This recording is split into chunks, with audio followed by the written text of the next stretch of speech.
एक दफ़ा एक बूढ़ी खातून का इंटरव्यू लिया गया जिन्होंने अपने शौहर के साथ 50 साल का अरसा पुरसकून तरीके और हंसी खुशी गुजारा। तो फिर उस खातून से पूछा गया कि इस 50 साला पुरसकून जिंदगी का आखिर राज क्या है। क्या वो खाना बनाने में बहुत माहिर थी, या फिर खूबसूरती उसका सबब था, या ढेर सारे बच्चों का होना उसका सबब है, या फिर कोई और बात है। तो बूढ़ी खातून ने जवाब दिया कि पुरसकून शादीशुदा ज़िंदगी का दारोमदार अल्लाह की तौफीक के बाद औरत के हाथों में होता है। औरत चाहे तो अपने घर को जन्नत बना सकती है और चाहे तो उसके बरक्स यानी जहन्नम भी बना सकती है। आप इस सिलसिले में मालो दौलत का नाम मत लीजिए। बहुत सारी मालदार औरतें जिनकी ज़िंदगी अजीरन बनी हुई है, शौहर उनसे भागा भागा रहता है। खुशहाल शादीशुदा ज़िंदगी का सबब औलाद भी नहीं है। बहुत सारी औरतें हैं जिनके 6-6, 7-7 बच्चे हैं, फिर भी वो शौहर की मोहब्बत से महरूम हैं, बल्कि तलाक तक की नौबत आ जाती है। बहुत सारी ख़वातीन आला से आला खाना बनाने में माहिर होती हैं, दिन भर नए से नए खाने बनाती रहती हैं, लेकिन फिर भी उन्हें शौहर की बदसलूकी की शिकायत रहती है। इंटरव्यू लेने वाली खातून सहाफ़ी को बहुत हैरत हुई। उसने पूछा कि फिर आपकी इस खुशहाल ज़िंदगी का आखिर राज क्या है। बूढ़ी खातून ने जवाब दिया कि जब मेरा शौहर इंतहाई गुस्से में होता है तो मैं खामोशी का सहारा ले लेती हूँ, लेकिन उस खामोशी में भी एहतराम शामिल होता है। मैं अफसोस के साथ सर झुका लेती हूँ ऐसे मौके पर। बाज़ ख़वातीन खामोश तो हो जाती हैं, लेकिन तमीज़ का अंसर शामिल नहीं होता। इस चीज़ से हमेशा बचना चाहिए। समझदार आदमी उसे फ़ौरन भांप लेता है। नामा निगार खातून ने पूछा, ऐसे मौके पर आप कमरे से निकल क्यों नहीं जाती? तो बूढ़ी खातून ने जवाब दिया कि नहीं, ऐसा करने से शौहर को ये लगेगा कि आप उससे जान छुड़ा रही हैं। आप अपने शौहर की कोई बात सुनना ही नहीं चाहती।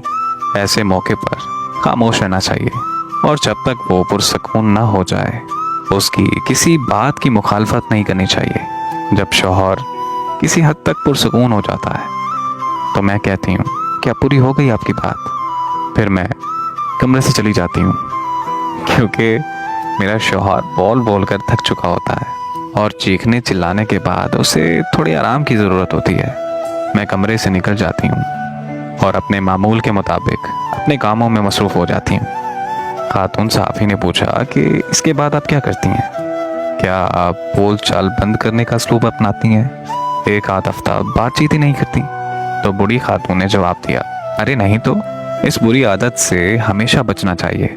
ये दो धारी हथियार है। जब आप एक हफ्ते तक शौहर से कोई बातचीत नहीं करेंगी, ऐसे वक्त में जबकि उसे आपके साथ मुसल्लत की ज़रूरत होती है, तो वो इस कैफियत का आदी हो जाएगा, और फिर ये चीज़ें बढ़ते बढ़ते ख़तरनाक किस्म की नफ़रत की शक्ल इख्तियार कर लेंगी।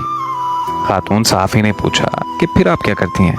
तो बूढ़ी खातून बोली, मैं 2-3 घंटे बाद शौहर के पास एक गिलास जूस या एक कप चाय का लेकर जाती हूँ और मोहब्बत भरे अंदाज में कहती हूँ, अरे पी लीजिए ना।